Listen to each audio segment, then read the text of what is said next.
Bilirsiniz, hər şeydən çox insanı nə qorxudur? Ölüm. Ölümdür ki, insanı hər şeydən çox elə o qorxudur. Əslinə baxarsan, insan bilmədiyi, tanımadığı hər şeydən dəhşətə düşür. Gündüz 100 dəfə gördüyümüz yerdən gecə qaranlığında keçəndə görürsən ki, qorxuruq. Niyə? Çünki gündüz orada nə olduğunu görürük, lakin gecə qaranlığında bu imkan yoxdur. Onun üçün də qorxuruq. Bu dəhşətə qalib gəlmək üçün belə zamanlarda insan çalışır ki, onu dansın.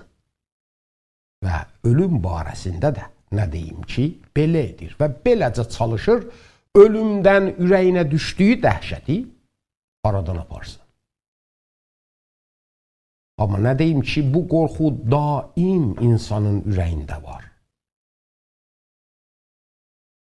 Ölümü danan, ölümdən sonra heç bir şey yoxdur deyən adam, ölüm hər şeyin axırıdır deyən adam, çox görmüşəm ki, ölümün ciddi yaxınlaşdığını görəndə başlarına nə gələcəyindən hərasa düşüblər. Ölmüş insanlardan heç kəs bizim dünyaya təkrar qayıtmayıb ki, ölümdən sonra nə olduğunu bizim üçün açıqlasın.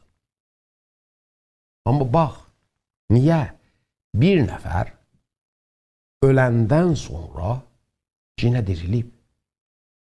O da İsa Məsihdir. Pərverdigar İsa Məsihdə özünü kamil bir surətdə insanlara göstərdi. İsa bu mətləbi insanlarla danışanda aşkar aydın onlara dedi.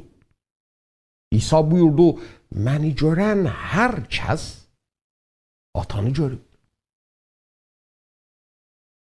Pərverdigar İsa'nın cismində biz insanların arasına gəldi. Bizim insanlığımızda, bizim bəşəriyyətimizdə şərik oldu. Bizim kimi yaşadı. Bizim dilimizi danışdı. İsa insanların bütün suallarının cavabını bilirdi. Və ölümdən sonra nə olacağını da. İnsan tarixində ancaq bu İsa'dır ki, ölümündən sonra dirilib və təkrar bizim dünyamıza gəlib. Bu mətləb haqqında Mərqosun yazdığı İncilin 12-ci fəslində belə oxuyuruq. Mərqos belə yazır. Ölümdən sonra dirilmə yoxdur deyən Saduqilər İsa'nın yanına gəlib soruşdular. Ustad, Musa bizə yazıb ki, əgər birinin qardaşı ölüb arvadı qalsa, lakin uşaqları olmasa, qardaşı onun arvadını alıb qardaşına nəsil yetişdirsin. 7 qardaş var idi. Birincisi arvad aldı, öldü. Amma özündən övlad qoymadı. İkinci qardaş o arvadı aldı və o da övladsız öldü. Üçüncüsü də belə. O 7 qardaşın heç birindən nəsil qalmadı. Hamıdan sonra arvad da öldü. Qiyamət günündə onlar diriləndə bu arvad hansının arvadı olacaq? Çünki onların 7'si də bu arvadla evləndi. İsa onlara dedi, sizin səhv etdiyinizin səbəbi də elə budur. Çünki nə müqəddəs kitabı anlayırsınız, nə də Tanrının qüdrətini. Elə deyil. Çünki ölülərdən dirilən vaxt nə evlənirlər, nə də ərə gedirlər. Ancaq göylərdəki mələklər kimi olurlar. Lakin ölülərdən dirilmə mətləbinə gəlincə, Əgər Musanın kitabında alovlanan bota barədəki fəsildə oxumayıbsınız ki, tarı ona deyir, mən İbrahimin tarısı, İshaqın tarısı və Yaqubun tarısıyam. O, ölülərin tarısı yox, dirilərin tarısıdır. Siz çox səhv edirsiniz. İsa bu mətləblə hamı insanlara yəqin verir ki, ölüm hər şeyin axırı deyil. Ölümdən sonra həyat cinə davam edir. İsa'dan soruşan Saduqilərin buna etiqadı yox idi. Saduqilər ölümü hər şeyin axırı bilirdilər. Saduqilər Yəhud millətinin rəhbərlərindən bir qismi idilər ki, müqəddəs kitabdan ancaq Musanın yazdığı 5 kitaba inanırdılar. Və bu 5 kitabda onların düşündüyünə görə bu barədə heç bir şey yazılmamışdı. Onların soruşduğu sual əlbəttə ki, ciddi deyildi. Onlar bu sualından istəyirdilər İsa'nı rişxənd etsinlər. Bu adamlar bizim bu modern dünyamızda elə də qərib deyirlər. Biz özümüz də çox adamlar tanıyırıq ki, ölümdən sonra heç bir şeyin olmadığına inanırlar. Bunlara görə o zaman ki, nəfəs qurtarır, ürək dayanır və beyin artıq çalışmır, hər şey axırına yetişir.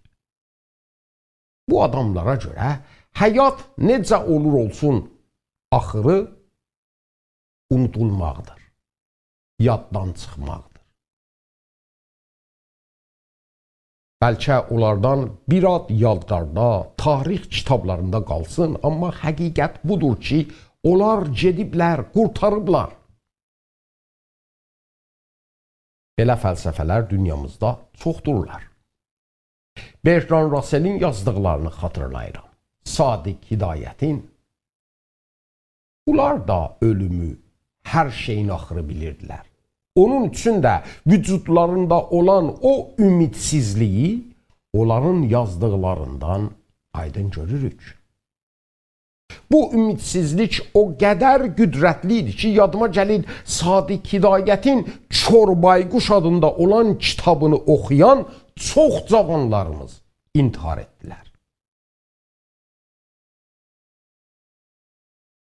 Ölüm insanın axırıdır deyən fəlsəfə insanı diri ikən öldürür.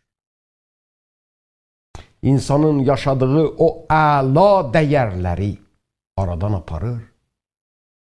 Sevgini, başqa insanların yolunda candan keçməyi, başqa insanlara hörmət etməyi. Bu fəlsəfə qəhrəmanlarımızı hörmətsiz ölümünə öldürür. Və İsa bu adamlara açıqca deyir, səhv düşünürsünüz. Niyə? Çünki müqəddəs kitabın yazdıqlarını anlamayıbsınız. Tanrının qüdrətini anlamayıbsınız. Müqəddəs kitabda Pərverdigara hörmət edən adamların ölümündən sonra biz yaşadıqlarını aydın görürük. İbrahimi, İshaqı, Yaqubu. İsa Tanrının qüdrətindən də danışır. İsa üçün Tanrının qüdrəti ümidin bünövrəsidir. Çünki bu bizi yaradan Pərverdigardır ki, qüdrəti ilə insanları təkrar dirildir və onlara əbədi həyat verir.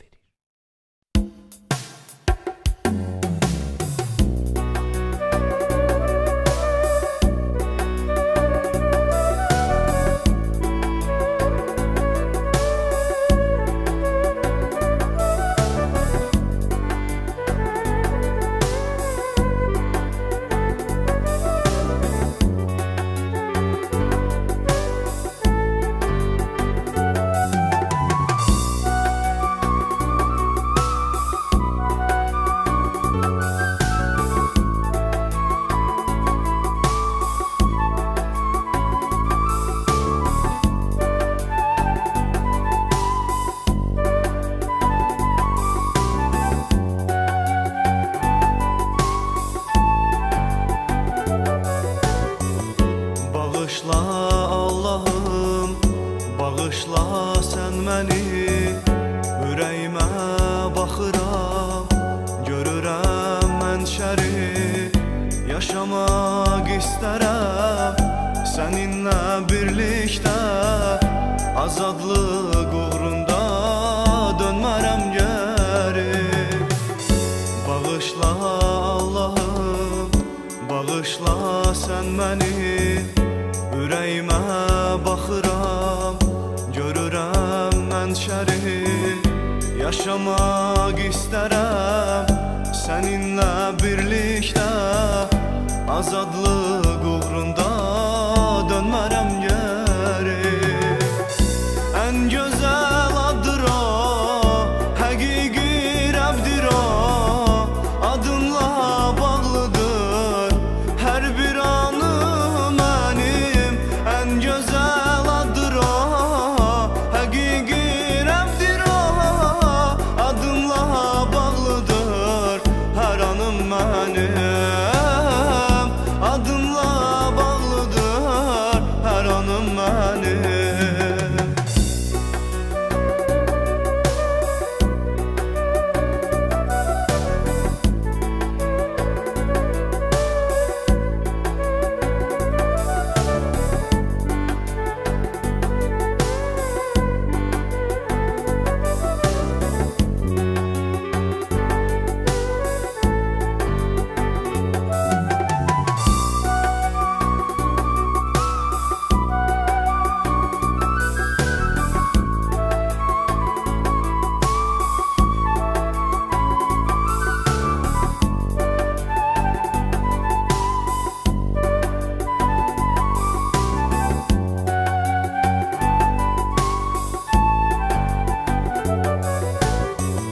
Bağışladın məni, sevindirdin məni.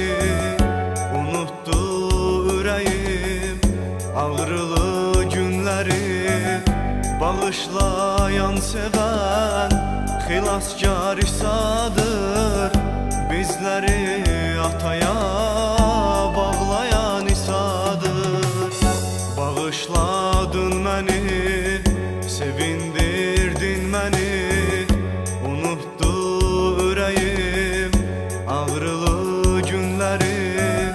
Bağışlayan sevən xilaskar İsa'dır.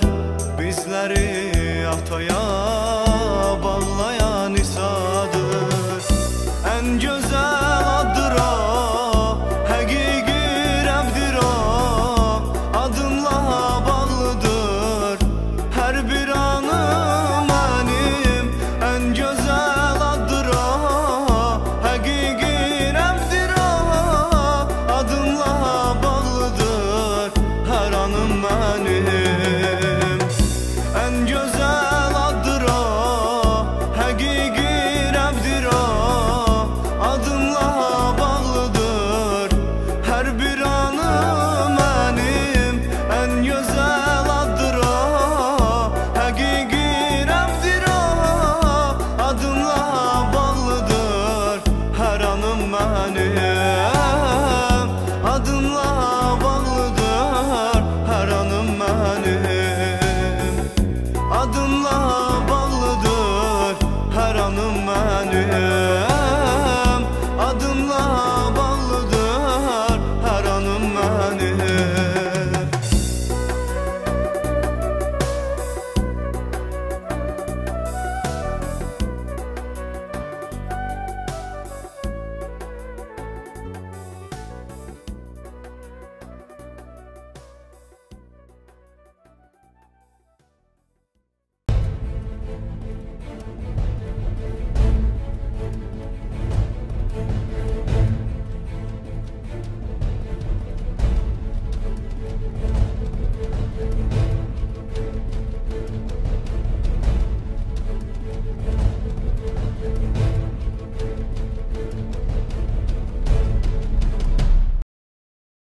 Ölülerden dirilme vardır. İsa'nın dediğinden bu hakikati aydın görürük. İsa buyurur, ölüler dirilen zaman hamı mələklər kimi olacaqlar. Baxın, İsa əgər demir, İsa bəlkə demir. O yəqinliklə danışır və ölülərdən dirilmənin həqiqətini yəqinliklə deyir. İsa Saduqilərə elə inandıqları kitabdan bu həqiqəti göstərir. Oradan ki, Pərverdigar yanar botada özünü Musaya zahir edib, onunla söhbət edir və Musanın sən kimsən sualı qabağında ona buyurur, mən sənin atalarının tarısıyam, İbrahimin tarısı, İshaqın tarısı, Yaqubun tarısı. İsa Saduqilərə buyurur ki, bu adamlar gərçi ölüblər, amma Pərverdigar onlardan ölmüş adamlar kimi danışmır, diri adamlar kimi danışır. Çünki tarı ölüb getmiş adamların, aradan itmiş şeylərin tarısı deyil. Pərverdigar keçmişdə qalan adların tarısı deyil. O zaman ki Pərverdigar deyir, mən filaninin tarısıyam, yəni bu ki, mən filaninin köməyiyəm, xilaskarıyam, ümidiyəm. Tarı ona inanan adamları qoruyur. Onların ehtiyaclarını fərahəm edir. Necə olar düşünək, tarı bu qədər qüdrətli olaraq, əbədi olaraq, sevgili olaraq, insanı qoruyaraq, ona sevgi edərək, axırında onu ölümün əlinə təslim etsin və beləcə onun vücuduna axır versin. Bəs haradadır onun qüdrəti o zaman ki, sevdikləri ölümlə üzbəüz olurlar? Haradadır onun hifazəti, haradadır onun vəfadarlığı? Əgər ölüm İbrahimin axırı idi, İshaqın axırı idi, bəs bu Pərverdigarın öz varlığının da axırı idi və onun bütün verdiyi sözlərinin axırı. Şükür olsun Tanrıya ki, əsla belə deyil. Biz İsa'ya baxanda bu sözün doğru olduğunu aydınca görürük. İsa özü ölülərdən dirildi və bizə Tanrının o dirildən, o həyat verən qüdrətini göstərdi. Qardaşım, bacım, İsa fəqət bu qədər demədi, bunu da dedi. Hər kəs bu həyatda mənə iman gətirsə, əsla ölməyəcək. O adam əbədə kimi yaşayacaq.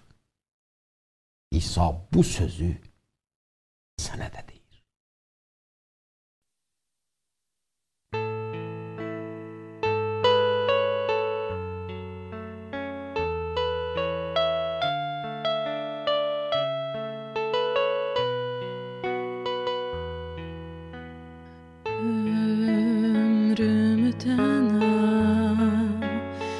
Yaşayabilərəm bəlkə də qəlbimdə heç bir qüssə olmadan, ulduzlar tək, əl çatmaz xəyallar olmadan yaşaya bilərəm bugün və bir çox şey olmadan yaşaya bilərəm. Amma qalbimdə sən olmazsan, sana üz tuta bilmərəm.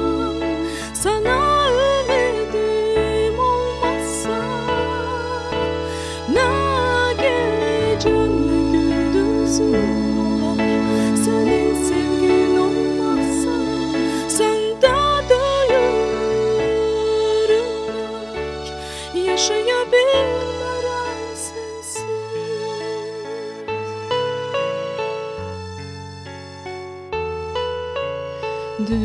Dünyanı gezdim ve bütün güzellikler mənə yalnız səni xatırlatdı Rəbbim. Həyat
məni hifz et ey Tanrı, çünki sənə pənah gətirirəm.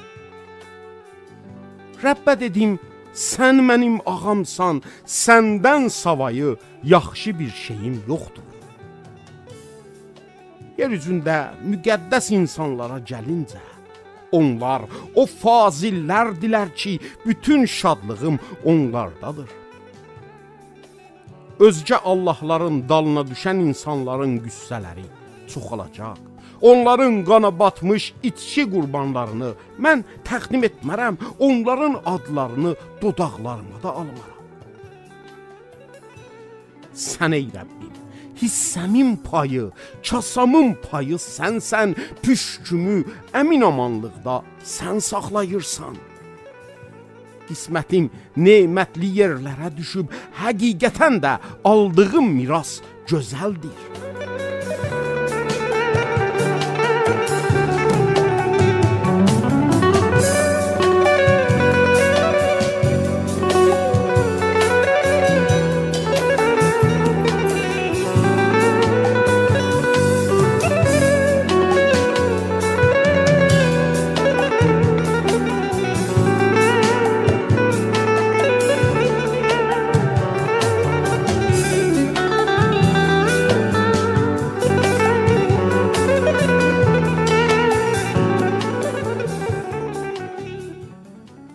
Mənə nəsiyyət verən Rəbbə həmd edəcəyəm, ürəyim hətta gecə də mənə təlim verir.